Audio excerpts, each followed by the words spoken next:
Bueno, vamos a continuar con la jornada, en la parte académica. A continuación, tengo el honor de presentarles al doctor Estuardo Enrique Pineda Urquía.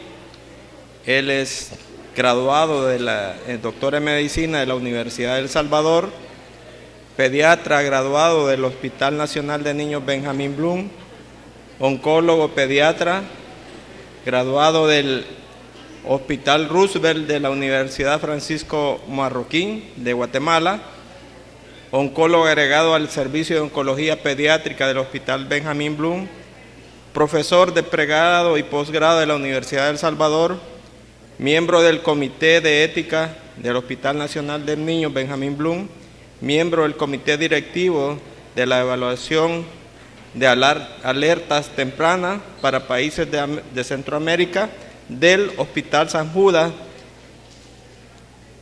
de Texas, Estados Unidos. Con ustedes el doctor Estuardo Pineda nos va a dar sobre las emergencias oncológicas en niños.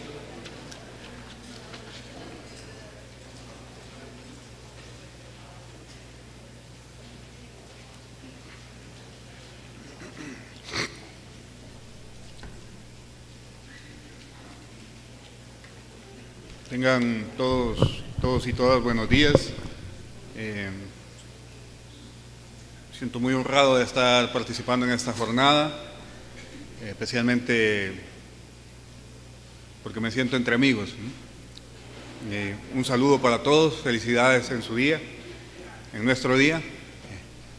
Vamos a hablar un poco sobre las emergencias oncológicas, pero antes de hablar de las emergencias oncológicas quiero dar un par de pinceladas acerca de la epidemiología del cáncer en pediatría, porque de hecho, cuando uno está en la consulta externa en un primero o segundo nivel, o en un hospital especializado, y está ante la sospecha de un paciente que puede tener cáncer, eso de hecho es una emergencia. En oncología pediátrica no hay listas de espera, no hay una lista de atención de espera, siempre la sola sospecha de un paciente con cáncer se constituye una emergencia y tratamos de verlo de esta forma. ¿Okay? ¿Cuánto es en realidad la incidencia?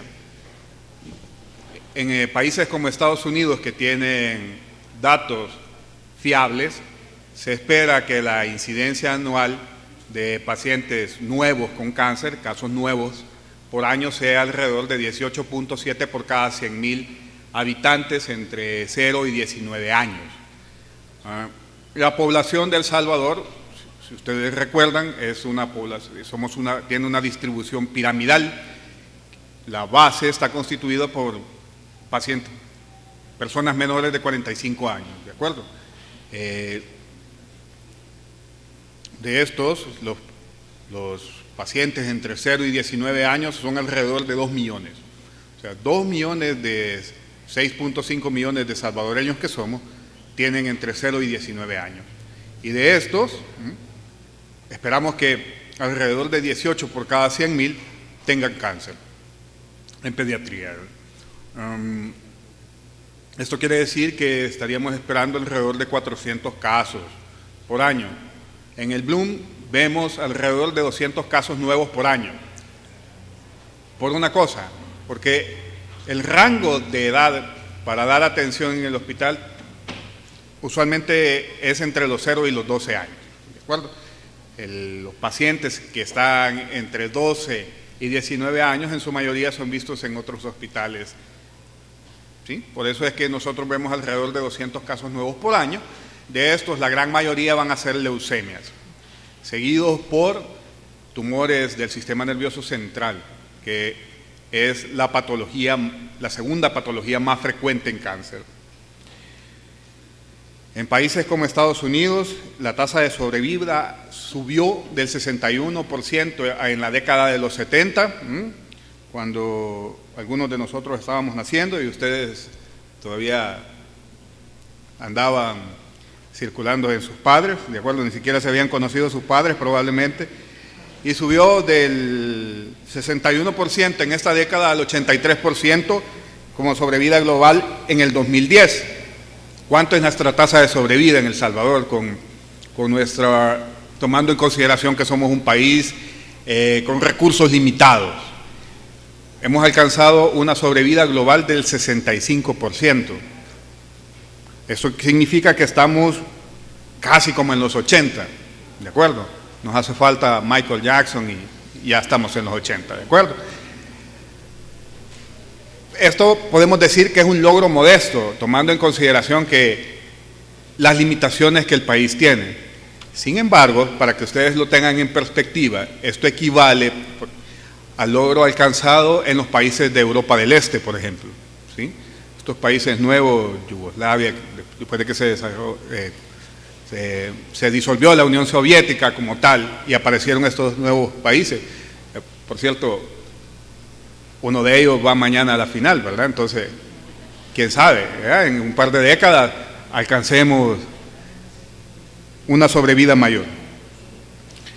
En países como Estados Unidos, el cáncer es la primera causa de muerte después de los accidentes, ¿de acuerdo? Para nosotros siguen siendo las anomalías congénitas.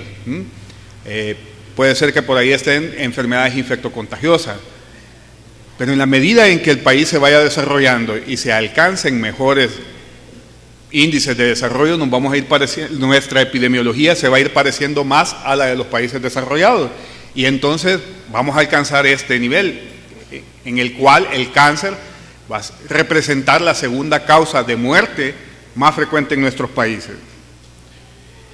Y esta gráfica resume este logro que es parte de los logros de la medicina moderna. Dar este salto desde el 61% hasta el 80% es sumamente representativo. ¿Cómo se ha logrado esto? A través de los grupos cooperativos, no con experiencias individuales, sino acumulando información de aquellas estrategias terapéuticas que tienen probada eficacia y abandonando aquellas que no. Un ejemplo de esto es en el tratamiento de leucemia. Se ha probado que es sumamente eficaz la terapia intratecal y cada vez se va abandonando más la radioterapia, porque la radioterapia, para el caso de las leucemias, no representa un plus al tratamiento, y por el contrario, los efectos de la radioterapia persisten durante toda la vida y afecta el coeficiente intelectual, y el coeficiente intelectual sigue decreciendo conforme pasan los años, ¿de acuerdo? Ahí que pueden sospechar que algunas figuras públicas quizás fueron sometidos a radioterapia. ¿Ya? Voy a dejar a su imaginación a ustedes quiénes, ¿de acuerdo? Ok, ¿qué pasa en El Salvador? ¿Ya? Vamos de lo general, que es los datos más confiables que son Estados Unidos, hacia nosotros. Pues en El Salvador, como ven, los departamentos en color verde son aquellos donde tienen el número de casos esperados de acuerdo a la población reportada. Es decir, en estos departamentos que constituyen las zonas centrales, y si ven, San Miguel, San Salvador, Santana, que son los departamentos con mayor desarrollo, alcanzamos el número de casos esperados. En amarillo están aquellos que se diagnostican, pero no están por debajo de los casos esperados para su población, y los preocupantes son los departamentos en rojo. ¿Pero por qué preocupan? Porque se diagnostican menos casos de los esperados. Entonces pueden pasar dos fenómenos. El primer fenómeno es que no sean diagnosticados y todavía se pierdan los pacientes, se mueran sin diagnóstico o emigren para algún otro sitio. Esa es la segunda explicación. Probablemente los pacientes de la Unión terminan consultando en San Miguel, y los casos que reporta San Miguel incluyen los de San Miguel y los de la Unión, ¿de acuerdo? ¿Y por qué hay que hacer énfasis en esto? Porque en los departamentos grandes donde hay mayor cantidad de médicos por pobladores, se diagnostican más. ¿Cómo se diagnostica el cáncer? Teniendo en consideración que es una enfermedad de baja incidencia, teniendo una alta sospecha diagnóstica.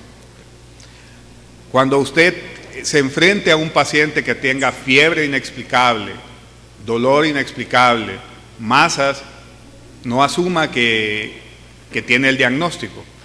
Piense, tome en consideración dentro de su abanico de posibilidades diagnósticas que una de esas explicaciones puede ser cáncer. Por supuesto, no es lo más frecuente, porque usted va a pensar en la enfermedad que tenga la incidencia más frecuente que explique la constelación de los síntomas que tiene su paciente.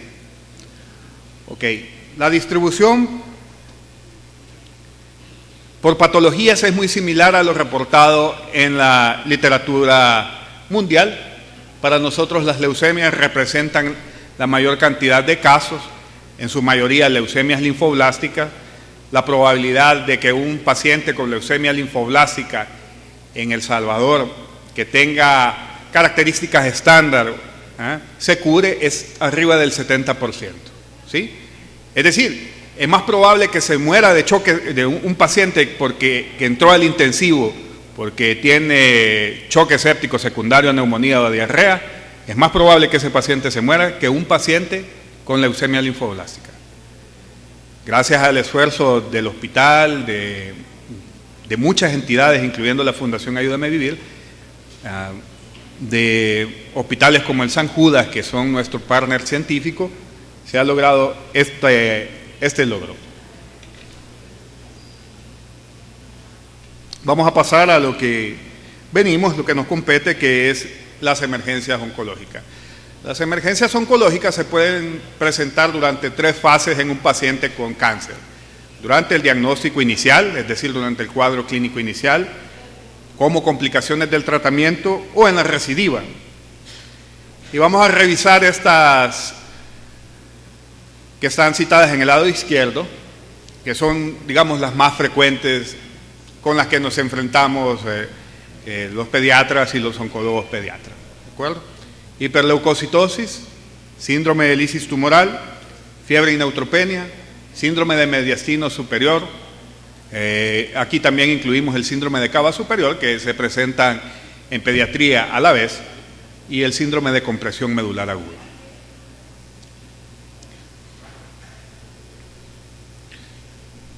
Hiperleucocitosis. Alrededor del 10 al 20% de los pacientes con leucemias agudas van a presentar hiperleucocitosis. Entonces, decíamos, el año pasado diagnosticamos 200 casos nuevos de cáncer.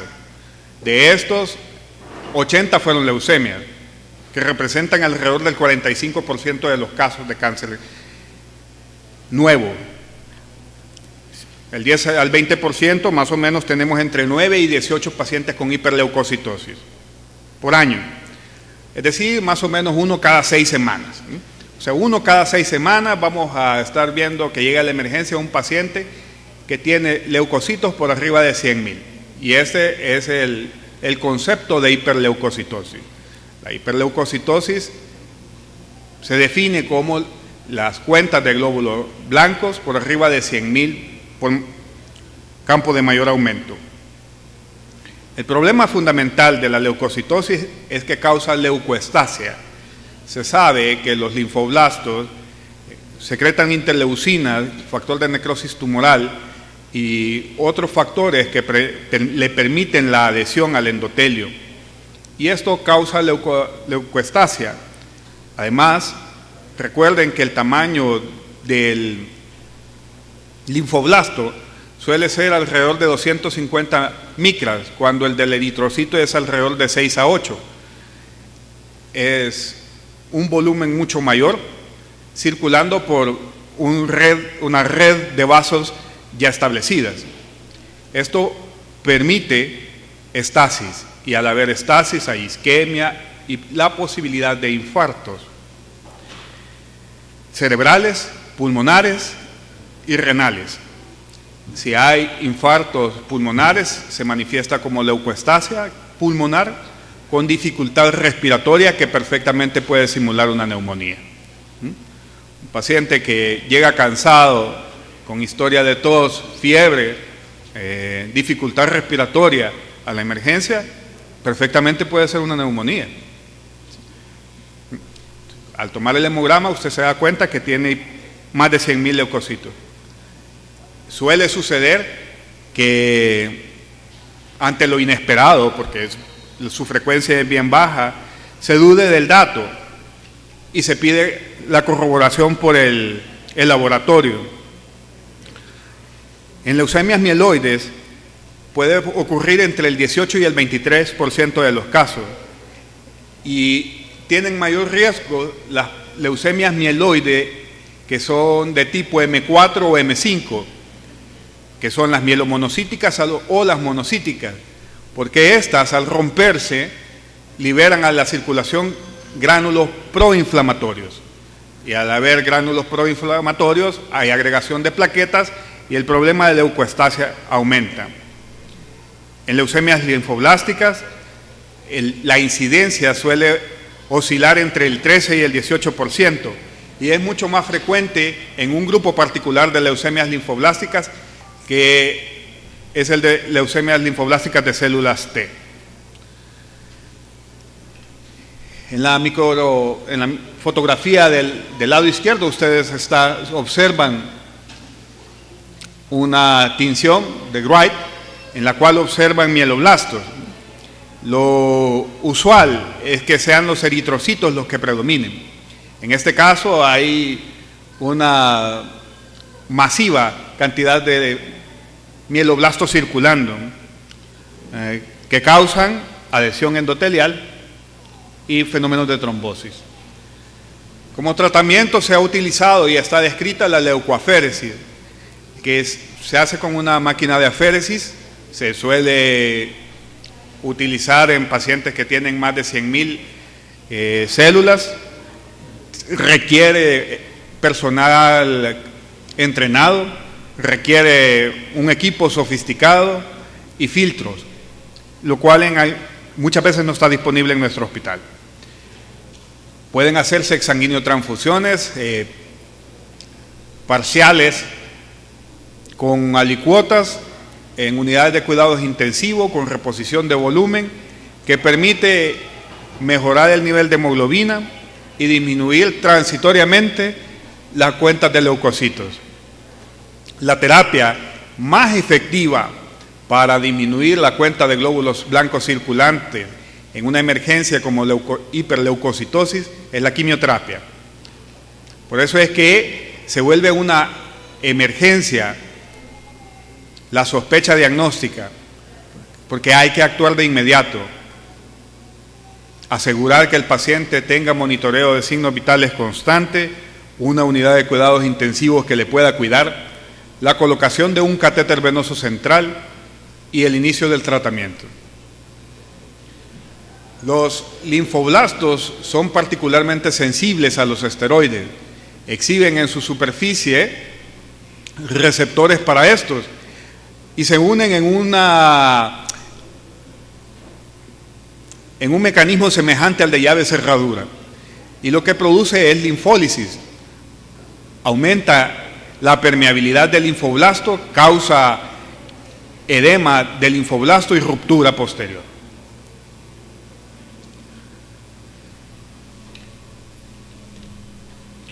Otra de las emergencias que vamos a tocar, que lo hemos mencionado, es el síndrome de lisis tumoral, y no está a continuación al azar, sino a propósito, ¿de acuerdo? Porque les acabo de mencionar que los linfoblastos son sumamente sensibles a los esteroides, y cuando los linfoblastos se rompen, puede suceder esto, el síndrome de lisis tumoral. El síndrome de lisis tumoral es una constelación de síntomas y signos con cambios metabólicos asociados debido a la ruptura acelerada de células malignas. Si hablamos estrictamente de lisis tumoral. Sin embargo, este fenómeno no es exclusivo del cáncer, sino pueden aparecer en otras patologías como síndrome de aplastamiento, por ejemplo, grandes quemados, quemaduras por electricidad, cuya fenómeno fisiopatológico principal es la falla renal aguda. Y la falla renal aguda aquí se da principalmente secundario a una uropatía obstructiva por cristales de ácido úrico. El síndrome de lisis tumoral se caracteriza por hipercalemia, hiperuricemia, hiperfosfatemia y secundariamente hipocalcemia. Los factores de riesgo dependen del tamaño tumoral. En un tumor sólido es fácil determinarlo porque podemos hacer una tomografía helicoidal y nos dan las dimensiones en los 3 planos y podemos tener un volumen aproximado con la fórmula del elipse. Y ya, tenemos el volumen del tumor y sabemos cuánto mide en centímetros cúbicos. Pero en el caso de las leucemias, se considera como tamaño tumoral la carga tumoral, la cantidad de glóbulos blancos circulantes, además de la manifestación extramedular de la enfermedad, que puede ser infiltración de los órganos del sistema retículo endotelial, adenopatías, mediastinales, cervicales, infiltración hepática, vaso, testículo. Toda esa cantidad es considerada para tomar en consideración el tamaño tumoral en el caso de las leucemias. Además, otro factor de riesgo es la proliferación celular alta. Los linfomas de Burkitt pueden duplicar su volumen en menos de 24 horas. Las leucemias linfoblásticas, particularmente la de células T, son de alta proliferación celular. Y como tercer factor de riesgo para el síndrome de lisis tumoral está la sensibilidad a la quimioterapia. En la medida en que se han desarrollado nuevas quimioterapias, se ha demostrado mayor quimiosensibilidad en algunos cánceres. Y en patologías que antes no se veía lisis tumoral, ahora las vemos. Por ejemplo, cáncer de mama en el adulto. Otros factores que están asociados al síndrome de lisis tumoral son que tenga hiperuricemia previa por un daño renal previo, insuficiencia renal previa o deshidratación. La medida más efectiva para el tratamiento es aumentar el gasto urinario. Las patologías de alto riesgo para el síndrome de lisis tumoral son los linfomas y las leucemias de tipo Burkitt, que usualmente consultan con historia muy breve de dolor abdominal y aumento del diámetro abdominal, y son confundidos con apéndices y en ocasiones son llevados a sala de operaciones como un abdomen agudo quirúrgico y sorprendentemente se topan con un tumor en el ciego. Otra patología la constituye las leucemias de células T y las leucemias mieloides con cuentas por arriba de 100.000. Este es un esquema que trata de resumir la fisiopatología del síndrome de lisis tumoral. Y si ustedes ven, aunque esté abajo, es la falla central, la falla renal aguda. La falla renal aguda se da por precipitación de cristales de ácido úrico. Estos cristales de ácido úrico provienen del catabolismo de las purinas y las pirimidinas, que son parte de los ácidos nucleicos que están en el interior del núcleo. Si tienen en mente un par de diapositivas atrás, cuando veíamos los mieloblastos, recordarán que el núcleo es prominente y hay muy escaso citoplasma. Toda esa cantidad de núcleo, por 100.000 células por milímetro cúbico, se están rompiendo y liberando al torrente sanguíneo ácidos nucleicos. Estos entran al ciclo de las actinas y forman cristales de ácido úrico. Pero además se produce hiperfosfatemia, porque si recuerdan, un ácido nucleico está constituido además por puente fosfato, y todos esos puentes fosfatos que se rompen quedan en la circulación general. Estos puentes fosfato, este fósforo, precipita en forma de cristales de fosfato cálcico en el riñón, agravando la situación de la falla renal aguda. Además, esta falla renal aguda condiciona hipercalemia, que tiene no solo la falta de excreción renal del potasio, sino como fuente la ruptura de las células neoplásicas. Si recuerdan, potasio es el principal catión intracelular. Todo ese potasio saliendo de estas células tumorales va a dar al torrente sanguíneo. Esta hipercalemia condiciona un aumento de la irritabilidad cardíaca y la presencia de arritmias que incluso pueden llevar al síndrome de muerte súbita, que, dicho sea de paso, es uno de los parámetros clínicos para diagnosticar síndrome de lisis tumoral.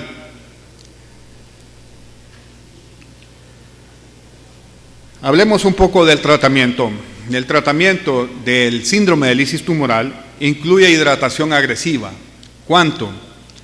Puede comenzar dependiendo de la hemodinamia del paciente, la cantidad de hemoglobina circulante y la albúmina, pero puede iniciar en los 3.000 mililitros por metro cuadrado de superficie corporal día, y se puede llevar tan alto como llegar a ser hasta los 6.000 mililitros por metro cuadrado de superficie corporal al día.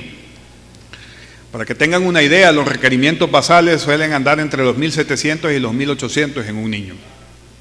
Es decir, estamos procurando dar al menos el doble de los requerimientos diarios. Esto con el fin de aumentar gasto urinario. Al aumentar el gasto urinario, disminuye la concentración de ácido úrico en la nefrona y disminuye la probabilidad de precipitación.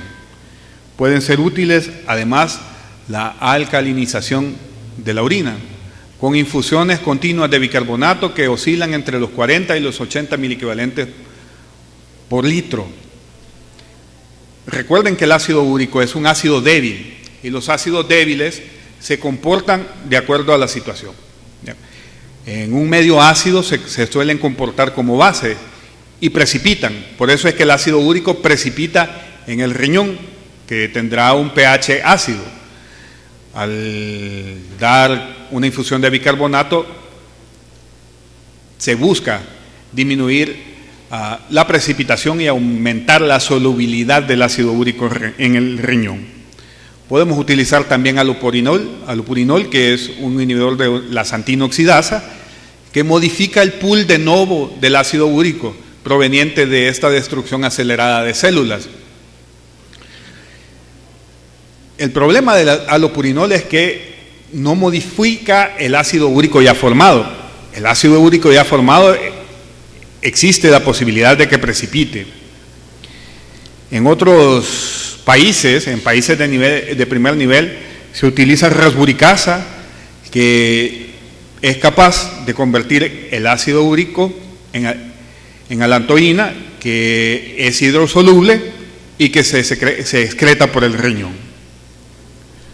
Los objetivos del tratamiento son aumentar el gasto urinario, por las razones ya explicadas, prevenir la uropatía obstructiva por ácido úrico, dando dosis de alopurinol de 300 a 600 miligramos por metro cuadrado, y el manejo de la hipercalemia.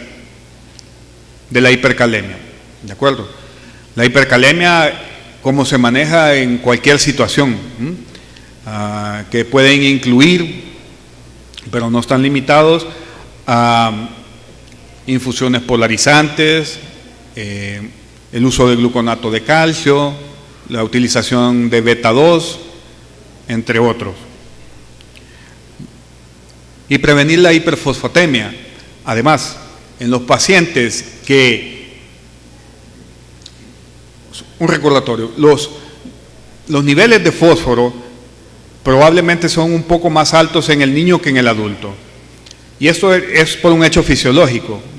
Los niños tienen una mayor ingesta de lácteos en comparación a los adultos, ¿verdad? De hecho, hay algunos adultos que son intolerantes, ¿verdad? Entonces, todo el fósforo, absolutamente todo el fósforo circulante es de origen exógeno, ¿sí? Así que para disminuir el fósforo, lo que se utiliza son quelantes de fósforo en la dieta. Puede ser carbonato de calcio, puede ser hidróxido de aluminio, o inclusive puede ser la restricción de alimentos con alto contenido de fósforo, lácteos, mariscos, carnes.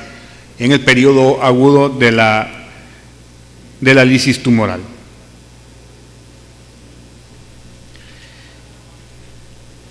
La otra emergencia que nos compete hablar ahora es sobre la fiebre y neutropenia.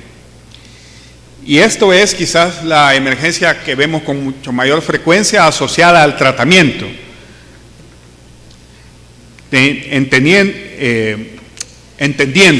que la neutropenia es un efecto secundario de la quimioterapia, como efecto secundario, como toxicidad sanguínea.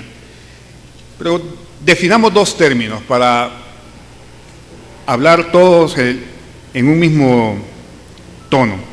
La fiebre, para fines de fiebre y neutropenia, se define como una sola toma por arriba de 38.3 grados centígrados, según el método que el hospital disponga como estándar.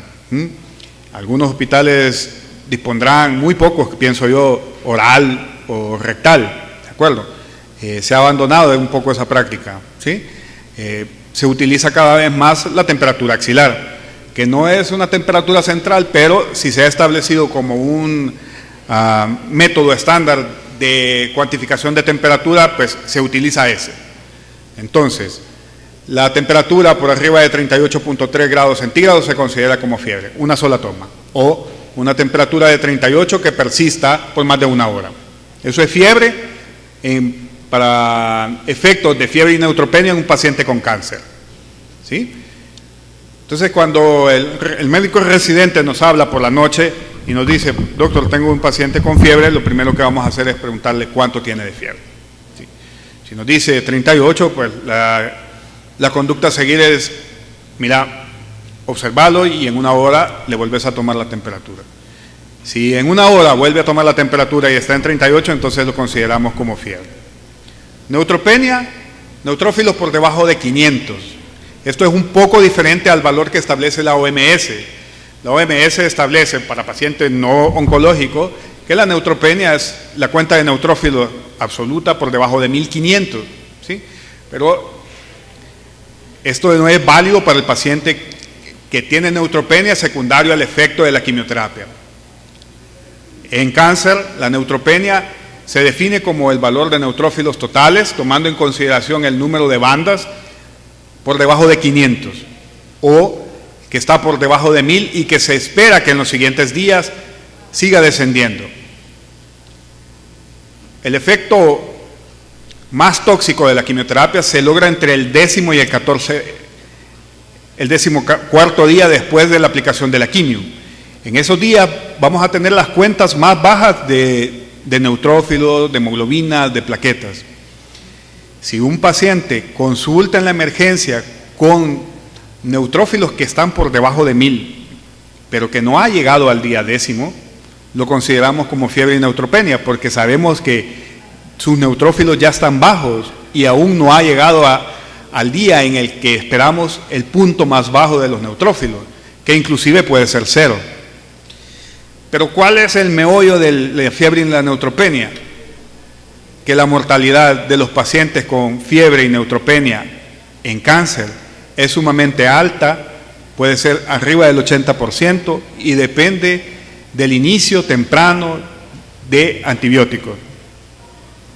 Los agentes etiológicos son a partir de la flora comensal, de la piel, del tracto gastrointestinal e inclusive de los fomites que utilicen los pacientes. Se presenta en alrededor del 10 al 50% de los pacientes con tumores sólidos, pero se presenta hasta en el 80% de los pacientes con malignidades hematológicas. Y aquí un resumen pequeño de los gérmenes más comunes: gram positivos, estafilococo coagulasa negativo, léase Staphylococcus epidermidis, Staphylococcus aureus, incluyendo aquellos que son meticilinos resistentes, las especies de enterococos, incluyendo aquellas que son resistentes a vancomicina, Streptococcus viridans, que tiene particular interés en los pacientes que reciben dosis intermedias y altas de Ara-C y que están más frecuentes en los pacientes que tienen alguna lesión oral, caries, estreptococo pneumoniae como en todos los grupos pediátricos y estreptococos piógenes, gram negativo, Escherichia coli, Klebsiella, Enterobacter, Pseudomonas, Citrobacter y algunos hongos, principalmente Cándida y Aspergillus. Un neutrófilo solito, tratando de hacer la lucha por todo, como en la película Los 300, solito, contra todas las bacterias. Entonces, entendiendo esto, es por eso la premura del inicio de los antibióticos, porque no tiene quien lo defienda. ¿De acuerdo? Y esto es válido también para los pacientes con diagnóstico, que puede ser que no estén neutropénicos, pero existe un término que se llama neutropenia funcional. Y este término hace alusión a que los pacientes recién diagnosticados, sus neutrófilos tienen una alteración en la opsonización y fagocitosis. Por lo tanto, son neutrófilos que están ahí, pero que no funcionan.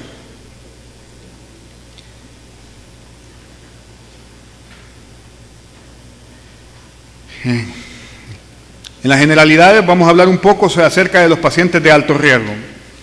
¿Qué pacientes son de alto riesgo? Aquellos cuya neutropenia se espera que dura más de 7 días o en la presencia de cualquier otra morbilidad, incluyendo inestabilidad hemodinámica, choque, mucositis oral o gastrointestinal porque aumenta la probabilidad de traslocación bacteriana, el cambio agudo en el estado neurológico, infección de catéteres intravasculares, porque frecuentemente son colonizados por gérmenes gram positivos como Staphylococcus aureus, infiltrados pulmonares nuevos o hipoxemia. Los exámenes a realizar: biometría hemática completa, química sanguínea, al menos 2 sets de hemocultivos, idealmente debería de ser así, que deberían de ser colectados simultáneamente, uno de los lúmenes del catéter venoso central y otro periférico, otro tipo de cultivos dependiendo de la clínica, y es que los pacientes con fiebre y neutropenia suelen tener infecciones en la piel, infecciones del tracto gastrointestinal, neumonía. Por eso es que en el estudio diagnóstico de este tipo de pacientes se solicita una radiografía de tórax para investigar infiltrados nuevos.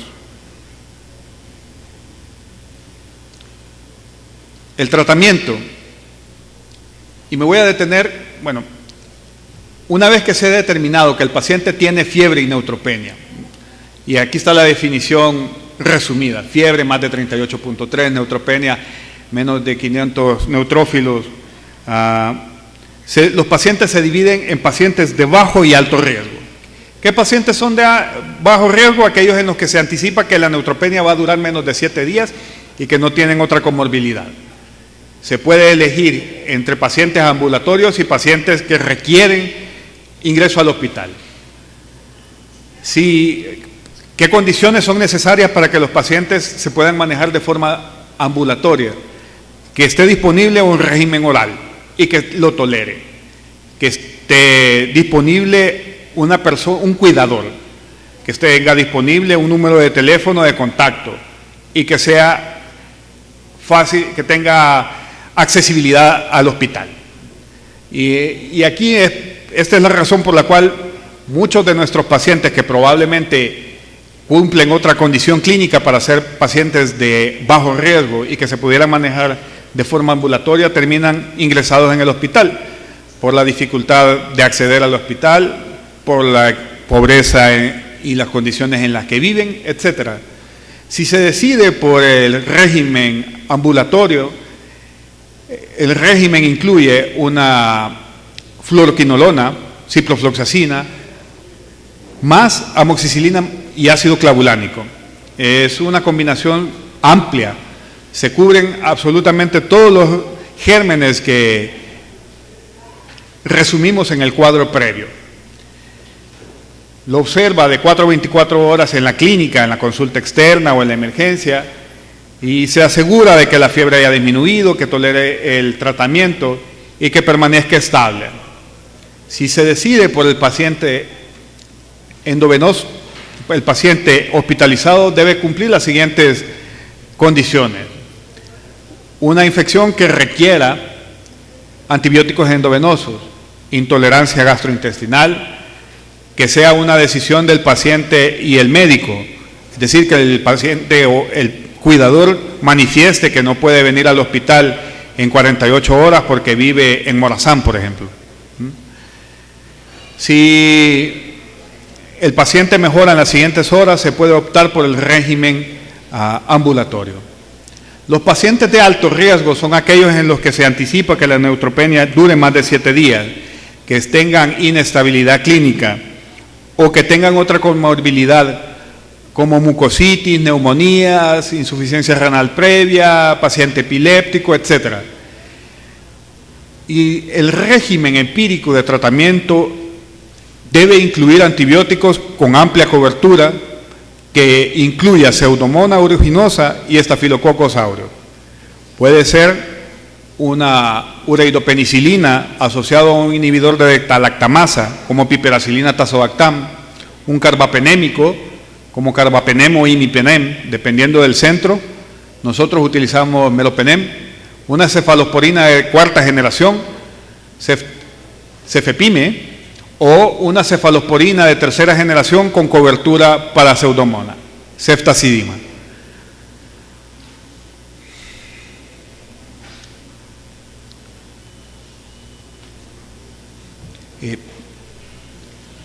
El asegurar el régimen apropiado y el inicio temprano de los antibióticos es lo que asegura la disminución de la mortalidad en los pacientes con fiebre y neutropenia. Vamos a hablar, ya casi terminando, sobre el síndrome de Cava superior. Y es que puede ser que en alguna literatura que ustedes consulten aparezcan como dos entidades diferentes, como síndrome de Cava superior y como síndrome de mediastino superior. Pero en pediatría estos dos fenómenos acontecen simultáneamente. Esto asociado a lo pequeño de las estructuras, a lo pequeño del mediastino y que toleran menos presiones que el mediastino de un adulto, por ejemplo. Entonces, el síndrome de Cava superior sucede cuando hay una masa que oprime extrínsecamente a la vena cava y interfiere con el retorno venoso. Pero esto no suele suceder solo con la cava, sino que también muy frecuentemente vemos que comprime la tráquea o desvía un bronquio principal. Las patologías asociadas a esto son principalmente linfoma no Hodgkin, particularmente el linfoma de células T, que se presenta como este. Y para muestra un botón, decía la abuela. Recientemente llegó a un hospital de segundo nivel del área metropolitana un paciente sin historia previa de ser hiperreactor bronquial. Llegó con tos, cierto grado de dificultad respiratoria y sibilancias. Y en la historia clínica, en los antecedentes personales, nunca antes había tenido sibilancias previas. Sin embargo, se trató como un paciente asmático. Ojo, de acuerdo, porque eran sibilancias nuevas. O sea, desde ahí algo no iba acorde con la historia clínica. Algo no estaba bien. Uno espera que si uno ve a un paciente con broncoespasmo en la emergencia como pediatra general, pues usualmente tiene historia de broncoespasmo y si usted se lo encuentra en el turno de los últimos 3 meses, lo ha visto 5 o 6 veces. Ya lo conocen, ahí viene Jorgito, de acuerdo, pero este era nuevo, de acuerdo, algo estaba mal. Se manejó así, no mejoró, obviamente no iba a mejorar porque no era un broncoespasmo que iba a mejorar por la acción de los beta 2 que iba a producir broncodilatación. Tenías una masa mediastinal. Terminó en el intensivo, hizo toda esta constelación de complicaciones, hizo síndrome de lisis tumoral, ha estado ingresado por fiebre y neutropenia, hiperleucocitosis, síndrome de vena cava superior y mediastino superior. Es una joyita, ¿ya? Y está en el ambulatorio, ahí llega caminando a su consulta, ¿de acuerdo? Y muy probablemente el otro año se incorpore a su actividad escolar normal. Bien, entonces, linfomas no Hodgkin, particularmente leucemias de células T, como el paciente que les he mencionado, algunas leucemias linfoblásticas, linfomas de Hodgkin, ¿sí?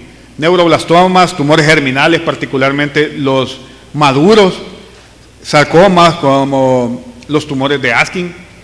¿Cuánto es la incidencia de los pacientes que teniendo una masa mediastinal presentan este síndrome? Afortunadamente poco, del 2 al 5%.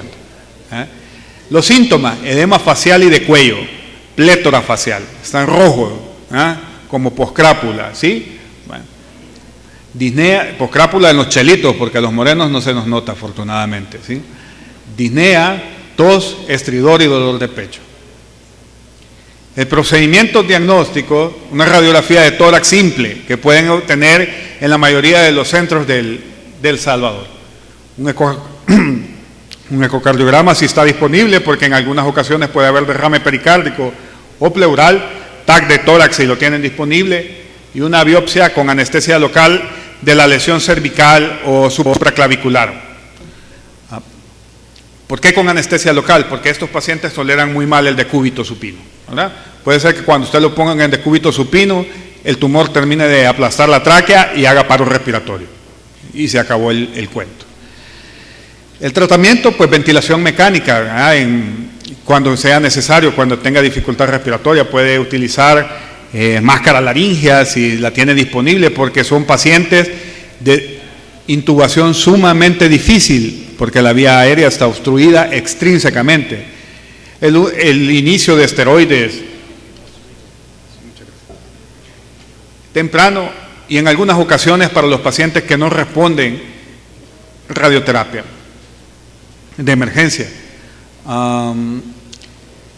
Lo que usualmente se hace es tratar de obtener una biopsia con anestesia local y luego el inicio de los esteroides para no interferir en el diagnóstico, porque si es un linfoma de células T, va a desaparecer con las primeras dosis de esteroides. En 2 o 3 días no va a tener masa mediastinal. Es cual magia, como Harry Potter, ¿sí? En algunas ocasiones el aspirado de médula ósea puede ser útil para hacer diagnóstico, porque si hay una alteración de la biometría hemática, pues estos linfomas de células T son medio primos de las leucemias, y hasta en 1/3 de estos pacientes pueden tener afectación de la médula ósea. Si hay una alteración del hemograma, hacemos un aspirado de médula ósea, mandamos un inmunofenotipo, que es un procedimiento menos invasivo, y ya, tenemos diagnóstico y le comenzamos los esteroides. La compresión de médula espinal se presenta solamente en el 3 al 5% de los pacientes con cáncer al momento de los diagnósticos, y puede tener como síntomas déficit motor, un déficit motor que puede condicionar paraplegia o cuadriplegia, dependiendo del nivel donde esté localizada la masa, anormalidades en el control de esfínteres o algún nivel sensorial. Y creo que la fotografía es bien gráfica, mostrando la destrucción del cuerpo vertebral por la masa y la compresión de la médula espinal. Aquí la ven en su trayecto normal, la masa que aplasta el canal vertebral y que comprime la médula. Esto realmente es una emergencia. Tienen 6 horas desde que el inicio de los síntomas para poder liberar la médula. Pasado 6 horas, el efecto de isquemia es permanente, ¿de acuerdo? El daño va a ser permanente.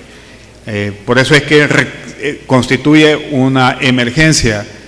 Requiere la realización de una resonancia o un TAC urgente. No asumir que se trata de un diagnóstico como una parálisis flácida, ¿sí? Sino que estar seguros de que no están frente a una compresión medular. El tratamiento incluye dexametasona a dosis alta, laminectomía con descompresión por neurocirugía, radio y quimioterapia. Neurocirugía usualmente no solo descomprime, sino que en algunas ocasiones tiene que estabilizar la fractura. Cuando esto no es posible por diversas razones se puede recurrir a la radioterapia de urgencia. Los tumores más frecuentemente asociados a este síndrome son el neuroblastoma a la cabeza, que dicho sea de paso, es el segundo tumor sólido más frecuente de la infancia si no tomamos en consideración los tumores cerebrales. Los sarcomas como el sarcoma de Ewing, osteosarcomas, los linfomas no Hodgkin y algunos tumores germinales. Muy bien. Estos son nuestros teléfonos. Este es el teléfono del hospital, el conmutador y las extensiones del servicio de oncología, de la consulta externa y de hospitalización. Si ustedes piensan que donde laboran tienen un caso sospechoso de cáncer y quieren hacer alguna consulta, estamos a su disposición. Muchas gracias.